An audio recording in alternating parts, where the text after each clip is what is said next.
अनुरोध गर्दछु।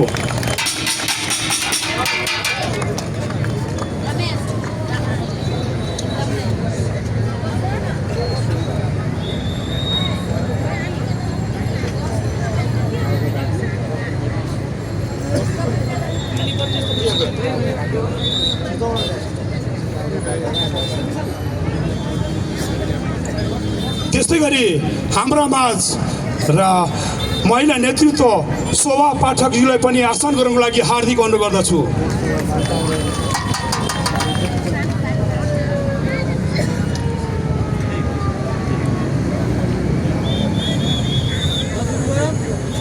यो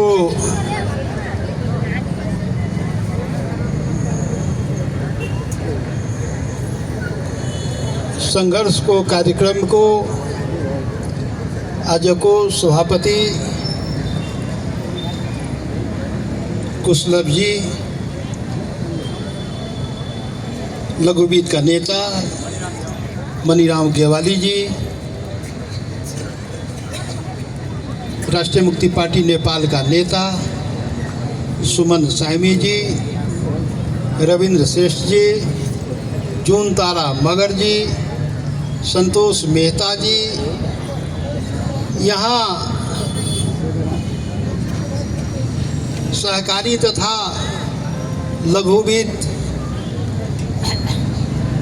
पीडित जनता को लागि आवाज उठाउने उपस्थित सबै नेता साथीहरू, यहाँ उपस्थित कार्यक्रममा सहकारी तथा लघुवित्त पीडित हाम्रा नेपाली दाजुभाइ तथा दिदी बहिनीहरू, पत्रकार मित्रहरू, यो देशमा के भइरहेको, यो देशमा सरकार भने कुनै चीज छ कि छैन, यो देशमा जनता को पीड़ा, जनता को दुख, जनता को तकलीफ, जनता को समस्या हेर्दिने, समाधान गरिदिने सरकार छ कि छैन। तपाईहरुको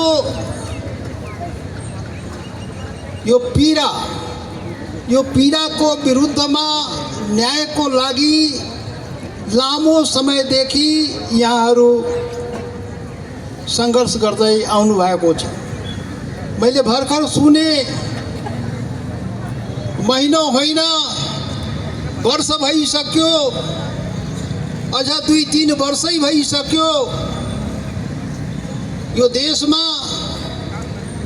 न्याय खोजेको यो पीडित जनता, सहकारी ठगबाट पीडित भएका जनता,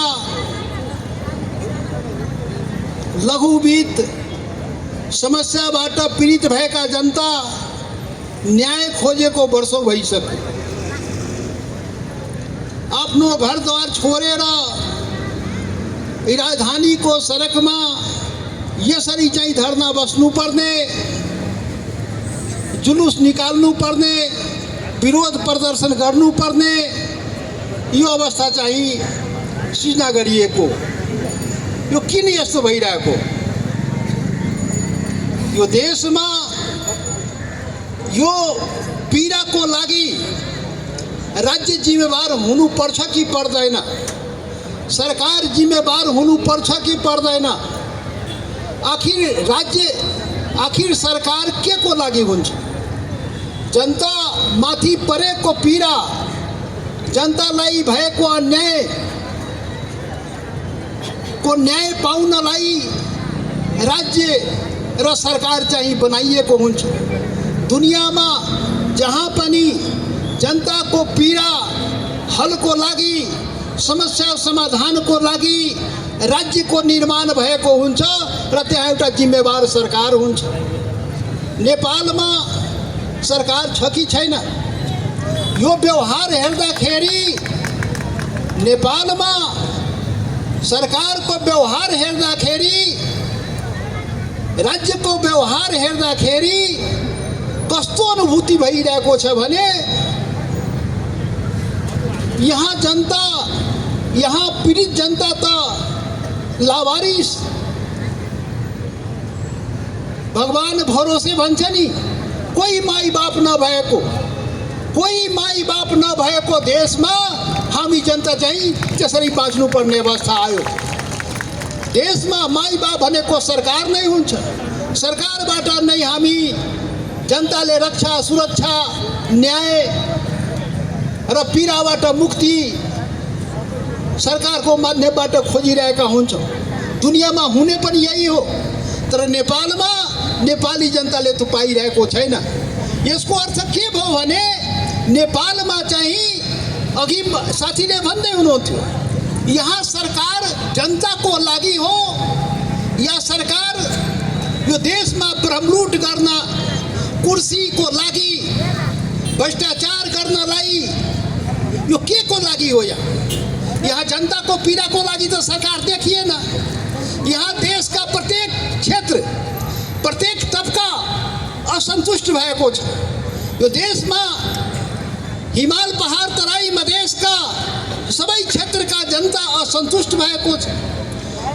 कुनै पनि समस्याको समाधान भइरहेको छैन। जनताले अधिकार पाइरहेको छैन। जनताले पहिचान पाइरहेको छैन। जनताले आफैले खुन पसिनाबाट आर्जन गरेको पैसा, त्यो पैसा चाहिँ त्यो पैसा पाउन सकिरहेको छैन। यो कस्तो न्याय हो? यो के भइरहेको छ देशमा? यो यसरी देश चल्न सक्दैन के? यो देश यसरी चल्न सक्दैन। यसरी नालायक, यी नालायक सरकार भन्न पनि लाज लाग्छ। सरकार भनेको बहुत जिम्मेवार संस्था हो। सरकार भनेको देशमा जनतालाई न्याय दिने संस्था हो। तर नेपालमा यो सरकार कस्तो सरकार भयो भने यो जनतालाई न्याय होइन, पीडा पुर्याउने सरकार देखियो। सरकार जनतालाई पीडा पुर्याउने, आफ्नै पैसा, आफ्नै पसिना, आफ्नै मेहनतले कमाएको पैसा ब्रह्मलुट गर्ने, ब्रह्मलुट भइरहेको छ। शासन सत्ता चलाउने पार्टी र पार्टीका नेताहरू हामीले तपाईँ सबैले हेरेका हौँ, सुनेका हौँ। यो सहकारीको बचत पैसा कहाँ गयो त? ब्रह्मलुट भएको होइन। केही नेता समातिए, केही नेता राज्यको संरक्षणमा, सरकारी पार्टीका नेता सरकारको संरक्षणमा चाहिँ बसिरहेको छ। जनता यहाँ सडकमा कराइरहेको छ। जनतालाई, सरकारलाई मतलब छैन। त यो प्रकारको यो हुँदैन। यसरी देश चल्न सक्दैन। यसरी जनताले न्याय पाउन सक्दैन। त एउटा कुरा के हो भने कुनै कुराको एउटा सीमा हुन्छ, अन्यायको पनि एउटा सीमा हुन्छ। यो मलाई के लाग्छ भने यो देशमा अन्यायको, पापको भरा चाहिँ भरिसक्यो के? पाप जुन राज्यले, सरकारले, यो नालायक नस्लीय सरकार जुन पाप गरेको, यो विगतमा अहिलेसम्म जनतालाई पीडा पुर्याएर जुन पाप गरेको हो, त्यो पापको घरा भरिसक्यो। अब कुनै पनि बेला त्यो घरा चाहिँ फुट्न सक्छ। यो फुट्नै पर्छ। यो पापको घरा फुट्नै पर्छ र जनताले मुक्ति पाउनै पर्छ। यी सारा उत्पीडनबाट जनताले मुक्ति पाउनुपर्छ देशमा। त्यो चाहिँ उत्पीडनबाट यो सरकार, यहाँका जिम्मेवार ठुला भनाउँदा पार्टीहरू गैर जिम्मेवार भएका छन्। त्यो जिम्मेवार पार्टीको रूपमा आफूलाई प्रस्तुत गरेन र जनताको पीडालाई समाधान गर्नेतर्फ कुनै चिन्तन नै देखाएन। यसरी हुँदैन। यो चाहिँ पराकाष्ठा हो। यो अन्यायको, यो गैर जवाबदेहिताको, यो सरकारको नालायकीपनको पराकाष्ठा हो। यसरी सरकार चलाउन मिल्दैन। त्यसैले अब मलाई के लाग्छ भने यस्ता नालायक सरकारलाई यो सिंहदरबारबाट नलखेटिकन अब चाहिँ पार लाग्दैन। अब नेपाली जनता त्यसको लागि तयार हुनुपर्छ। अब हामी सबै उत्पीडनमा परेका जनता, सडक पुरै भरिएको छ। राजधानीको पुरा सडक भरि भराउ। देशका सारा पीडित काठमाडौँ राजधानीमा चाहिँ ओर्लिएको हो। अब सबै पीडित जनता त्यो सिंहदरबार मा गएर यो नालायक सरकारलाई लखेट्नै पर्छ, अर्को उपाय छैन, अर्को उपाय नै म देख्दैन। त्यसैले अब यो काम पनि अब अन्तिम काम चाहिँ बाँकी रहेको छ, त्यो चाहिँ नेपाली जनताले गर्नुपर्छ। मुक्ति पाउनलाई राष्ट्रिय मुक्ति पार्टी आज तपाईँको अगाडि हो। सहकारी पीडित र लघुवित्त पीडितसँग हाम्रो जुन सहकार गर्ने जुन समझदारी बनेको छ, त्यो समझदारीको तहत आज यहाँहरूको अगाडि राष्ट्रिय मुक्ति पार्टी तपाईँको पीडामा, तपाईँको दर्दमा, तपाईँको दुःखमा हामी साथ दिइरहेका हौँ र हामी साथ दिन्छौँ। देशको सारा उत्पीडनबाट मुक्ति गराउने, सारा विभेदबाट मुक्ति गराउने, विभिन्न प्रकारका यो देशमा विभेद गरिएको छ।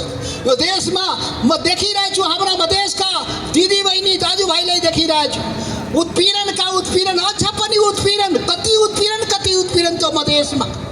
पहाड हिमालमा हेर्नुहोस् कति उत्पीडन, आदिवासी जनजातिमा हेर्नुहोस् कति उत्पीडन, दलितमा हेर्नुहोस् कति उत्पीडन, उत्पीडनले भरिएको यो देश, यो सारा उत्पीडनबाट यो देशमा हामीलाई मुक्ति चाहिन्छ। यो मुक्तिको लागि हामी लड्नुपर्छ, अर्को कुनै उपाय छैन। यो देश, यो बहरा गुङ्गा अन्धा यहाँका शासक, यहाँका सरकारसँग हामी लड्नै पर्छ, अर्को उपाय छैन। त्यसैले राष्ट्रिय मुक्ति क्रान्ति अनिवार्य यो देशमा भइसक्यो। यो देशमा अन्तिम पटक हामी मिलेर हिमाल पहाड तराई मधेसका हामी उत्पीडनमा परेका सबै जनता गोलबन्द भएर एकचोटि यो देशमा राष्ट्रिय मुक्ति क्रान्ति गर्नुपर्छ र राष्ट्रिय मुक्ति क्रान्ति गरेर सारा समस्याबाट, सारा पीडाबाट हामीले देशलाई मुक्ति दिलाउनुपर्छ, जनतालाई त्यो पीडाबाट मुक्ति दिलाउनुपर्छ। त्यो सङ्घर्षको बाटो बाहेक अर्को कुनै उपाय छैन, कुनै उपाय म देख्दैन। त्यसैले राष्ट्रिय मुक्ति क्रान्ति हामी बाध्य भएर यो चाहिँ कार्ययोजना बनाउन सफल भए, के अरे बाध्य भयौँ। त्यसैले त्यो राष्ट्रिय मुक्ति क्रान्ति अघि सुन्नुभयो, अभियान सङ्घर्ष र विद्रोहको चरण पार गर्दै यो राष्ट्रिय मुक्ति क्रान्ति अन्तिम निष्कर्षमा जानेछ र त्यसको तयारी भइरहेको छ। त्यो तयारी हामी सबै मिलेर गर्ने हो। त्यो तयारी हामी सहकारी ठगीबाट पीडित, लघुवित्तका समस्याबाट पीडित सबै दाजुभाइ दिदीबहिनीहरू सबै यो समस्याबाट पनि उन्मुक्ति पाउनलाई हामी गोलबन्द भएर हामी लड्छौँ र आगामी दिनमा हामी मिलेर सङ्घर्ष गर्छौँ र सङ्घर्षबाट मात्रै यो देशमा समस्याको समाधान हुन सक्छ भने हामीले मजबुर गराइएको छ, हामीलाई बाध्य गराइएको छ, यो सोच्न चाहिँ बाध्य गराइएको छ। त्यसैले कुनै पनि समस्याको समाधान, कुनै पनि दुनियाँमा कुनै पनि समस्या यस्तो होइन कि जसको समाधान हुँदैन। सबै समस्याको समाधान छ दुनियाँमा। नेपालमा पनि हामी उत्पीडनमा परेका, हामी विभिन्न हिसाबले सताइएका, अन्यायमा पारिएका जनताको समस्याको समाधान पनि छ र त्यो समाधानको बाटो अब चाहिँ प्रार्थनाले हुँदैन। अब हात जोडेर भीख मागेर यो नालायक सरकार, यो नस्लवादी शासनले हामीलाई दिनेवाला छैन। हामी यसको लागि हात उठाउनै पर्ने भयो। हात जोडेर काम अब पार लाग्ने भएन, अब हात उठाउनु पर्ने भयो, अर्थात् लड्नु पर्ने भयो र हामी शान्तिपूर्ण तरिकाले यो राज्यसँग, यो सरकारसँग हामी आफ्नो अधिकारको लागि, आफ्नो हकको लागि लड्ने बाहेक अर्को उपाय म देख्दैन। त्यसैले आज म यहाँहरूलाई राष्ट्रिय मुक्ति पार्टीको तर्फबाट यहाँ सबैलाई, सबै पीडित दाजुभाइ दिदीबहिनीमा म आग्रह गर्न चाहन्छु, हौसला बुलन्द राख्नुहोस्, निराश हुने आवश्यकता छैन, बिल्कुल निराश नहुनुहोस्, तपाईँ कोही पनि निराश हुनु पर्दैन। हामी लड्छौँ, हामी मिलेर यो देशमा सङ्घर्ष गर्छौँ र यो पीडाबाट जनतालाई मुक्ति दिलाउँछौँ। यसको लागि यो एजेन्डा, यो तपाईँहरूको जुन एजेन्डा हो, यो समस्या हामी राष्ट्रिय मुक्ति पार्टीको एजेन्डा बनाएका हौँ। यो अब पीडा तपाईँको पीडा मात्रै रहेन, यो पीडा राष्ट्रिय मुक्ति पार्टीको समेत पीडा भयो, यो पीडा हाम्रो पनि पीडा भयो, यो पीडा राजेन्द्र महतोको पनि पीडा भयो। अब हामी सबै मिलेर यो पीडाको समाधान हामी खोज्छौँ। त्यसैले निराश हुन जरुरी छैन, समस्याको समाधान हामी गराउनु पर्छ। यसको लागि सङ्घर्ष बाहेक अर्को कुनै उपाय छैन। यति भन्दै यहाँहरूलाई यो पीडाबाट मुक्ति पाउने आशा विश्वास उम्मिदका साथ यहाँहरू डटिरहनुपर्छ। सडकमा हामी मिलेर नयाँ हिसाबले पनि आन्दोलनका कार्यक्रम बनाइन्छ। आगामी दिनमा राष्ट्रिय मुक्ति पार्टी समेत मिलेर यो देशमा निर्णायक लडाइँको तयारी हामीले गर्दैछौँ। यो देशमा निर्णायक आन्दोलनको तयारी हुँदैछ। यो देशमा निर्णायक क्रान्तिको तयारी हुँदैछ। त्यो चाहिँ राष्ट्रिय मुक्ति क्रान्ति जसको नामाकरण भएको हो। र यस्तो नालायक शासन र सरकारलाई हामी लखेट्छौँ र यो देशमा जनताको सरकार, जनताको शासन, जनताको संविधान, जनताको लागि कानुन। अरे कस्तो यो यस्तो फटा सरकार, यो त सम्झौता गर्छ तपाईसँग। अरे सम्झौता गरेको होइन केही दिन पहिला, कहिले गरेको थियो? सम्झौता गरेको होइन तपाईँ सहकारीसँग लघुवित्तसँग गरे होइन? समाधान गर्छु भने होइन यी सरकार। र यो नालायक सरकारले के गर्यो? अरे के त्यो आयो कि प्राधिकरण के बनाएको थियो? तो कागजमा सम्झौता गरेर रत्तीको टोकरीमा फाल्छ। यो बेइमान, यी ठग, यो गैर जिम्मेवार सरकारले यो जनतालाई न्याय दिन सक्दैन। यो आफ्नो कुकर्म देखाइसक्यो। यो लघुवित्त र सहकारी सँग गरेका सम्झौताहरू अनुसार काम गरेन। त्यो अनुसार कुनै पनि त्यो चाहिँ समस्याको समाधान गरेन। यसको नियत साफ भइसक्यो। यो हाम्रो समस्या हल गर्न यसले इमान्दारिता देखाएन। त्यसैले हाम्रो बाध्यता हो यो देशमा अन्तिम लडाइँ, त्यसको तयारी गर्ने र यो आफूले खोजेको न्याय, आफूले खोजेको पीडाको मुक्ति, त्यसको लागि हामी सङ्घर्षको तयारी गर्ने। त्यसको लागि हौसला बुलन्द गरिराख्नुहोस्। फेरि हामी नयाँ ढङ्गले हामी राष्ट्रिय मुक्ति क्रान्तिका कार्यक्रम बनाउला। यो तपाईँको समस्याबाट मुक्ति पाउनलाई समेत नयाँ ढङ्गको कार्यक्रम हामी बनाउला। र यो देशमा एकचोटि फेरि हामी सबै मिलेर सबै समस्याको लागि एकचोटि हामी मिलेर सङ्घर्ष गर्नुपर्छ। त्यसको चाहिँ तयारी गरौँ। धन्यवाद, बहुत बहुत धन्यवाद।